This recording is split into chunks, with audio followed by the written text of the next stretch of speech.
Good afternoon, everyone, and welcome to Go Native Farms. And today I wanted to show you guys my pretty big organic garden here and try to encourage everybody to grow organically. We have about a half-acre garden here, and we have all sorts of things growing, and everything is growing organically. And overall, everything is doing really well. There's always an occasional challenge here or there, but as you can see, we're doing really good. We have lots of rows of corn. We do have a little bit of beans growing here, and we have a lot of squash. And in these rows over here, we did have a little bit of challenge on these. We'll talk about those last, but let's focus on all this beautiful stuff because almost everything does really well when I grow organically, and just want to encourage everybody else to do that so you don't have to deal with all those pesticides and herbicides and chemicals and worry about what that stuff might be doing to you. And everything we have here is a non-GMO old heritage um, fruits and vegetables and squash and melons. So let's just kind of go through here a little bit and show you what we have and what we're doing and growing, and hopefully you guys can look at this garden and realize that it's not terribly difficult to garden organically. Basically, I'll just tell you what I use for fertilizer is manures and a little bit of fish emulsion. That's pretty much everything. And taking a look down here, we'll just kind of look at what we're growing. These are watermelon. These are a San Felipe watermelon, an old heritage Native American variety, and they grow really well. We have over 100 of these, and they grow in different colors. And we have at least 200 feet of them in this row, or in total, we have at least 200 feet. And they have all sorts of nice colors on the rind, everything from pale to dark green to a traditional color as well. And they're pretty much everywhere. You can kind of see them everywhere. And amongst those, we planted beets because we do intercropping as well. So we have all sorts of beets in here, and maybe we'll just pull one of those and show you guys what these beets look like as well, because they're doing pretty good. Here's a nice beet, nice little cylinder beet. That thing's pretty huge, actually, not little at all. And we're gonna kind of leave that down here for now. That thing's humongous, and we're going to pick that up later. But these melons are everywhere. Everything's organic. I do have other videos showing you guys how to keep the rabbits and grasshoppers down as well, and I'll do a link to those. And as we walk down, the melons just keep producing more and more everywhere. You can kind of see them all over. We got one, two, three right there, 4, 5, 6, 7, 8, 9, 10, 11, 12, 13, 14, 15. They just keep going forever. So a little bit hard to even walk in here. I have to be really careful. Some of these San Felipe's got up to about, this one's probably like 12 to 15 pounds, pretty big. And the melons just keep on going forever. And we're just going to walk over here a little bit and we'll talk about these cantaloupe. So we do have some cantaloupe over here, and you can see this one's ripe. This is a Navajo banana cantaloupe. Some of them have a really good banana shape to them. The reason that split is we have a lot of rain. So this one was soft and ready. It's ready to be eaten. I'm going to be pulling that one off today and eating that.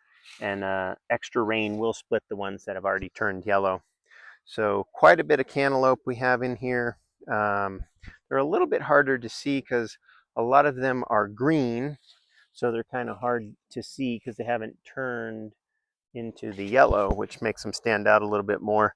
And coming down here, lots of good sized cantaloupes there next to our Mormon beans right there as well. And let's see, we'll just kind of walk down and show you some more of these guys. We've got them kind of everywhere. Like I say, a little hard to see, but they're in there. There's 3 right there. another couple right there. Some of them are pretty big, probably 10 pounds. And we have about 200 feet of those as well. Everything doing really well. I don't have too many problems with pests eating stuff because we do leave a lot of the weeds in the garden, and that has multiple benefits when we have the weeds. So we do till the weeds in on the rows every year, but if you leave the weeds early on in the year, then the rabbits and grasshoppers usually will eat the weeds instead of eating up your crops. So as you can see, as we continue to go down, we just have all sorts of melons and cantaloupes and beets everywhere. Tons of beets. They're super healthy, super food. Unfortunately, we do get a couple of these goat heads in here, so we're going to have to pull that one out a little bit later. But basically, if a weed isn't painful, a lot of times we don't worry too much about that. And then we do have a little bit of onions down here as well. Have a nice little row of onions going on here. Everything we do is organic. And then we'll hop over to this next row here. And these are a Mexican Valero chili pepper. And we have quite a bit. Oh, what do we have here? 50 or 75 feet of chilies. And you can see these are doing really well. I did use the only pesticides I use on these, because these can be hit pretty hard by the tomato hornworm.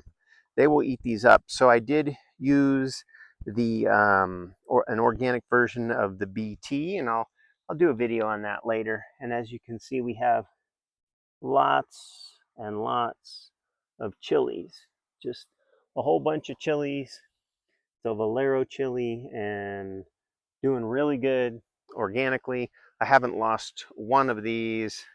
Doing really good. We have a stray watermelon down here. That one's doing really good, branching out everywhere. Doesn't really have fruit on it yet that I found, but doing really good.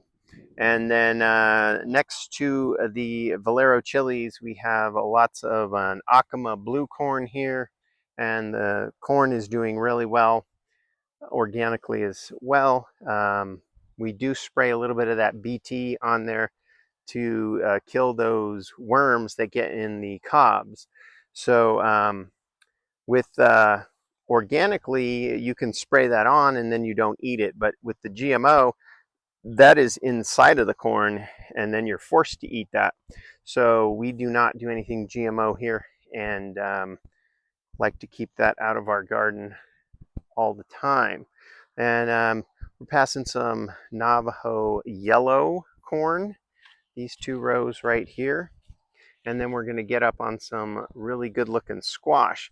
The other thing you're going to notice in my garden here is there's lots of trees, and all of these trees I started from seed as well. So you can start and grow your seeds, your trees from seeds, if you put a little bit of effort into that, and I'll probably do a video on that in the future. This is where the squash starts right here. This is an old Native American heritage variety. It's a Navajo Hubbard, and this is actually a Navajo banana Hubbard. So these are going to have a banana shape. They grow really long. And we're going to jump over here. These vines go forever. If you can see that one vine is looking really good. It goes all the way down. These vines can get 20, 30 feet long. And the squash, new ones are coming on here, and I'm going to show you some monsters in a second. But yeah, we have a lot of that Navajo banana Hubbard, and here's one of those big ones, absolutely huge. We're growing this organically as well, and you can see next to my foot just how big this thing is. This is probably 40 or 50 pounds. The monster, doing really good. And squash bugs can be a little bit difficult to contend with, But this variety of squash right here is seems to be squash bug resistant because I do not spray them with anything, and I have not found a biological that would kill squash bugs. I don't know of any wasps or whatever, that beneficial wasps that would knock them out. So this year had a lot of good luck with this squash here. These are huge as well. You can see next to my foot. This one's probably 50 pounds. It's a monster also. So if you can find a variety of squash that is resistant to squash bugs like these, then you should try to grow those. And because squash is really, really fun to grow when we're not dealing with those squash bugs, but they can be a huge problem sometimes.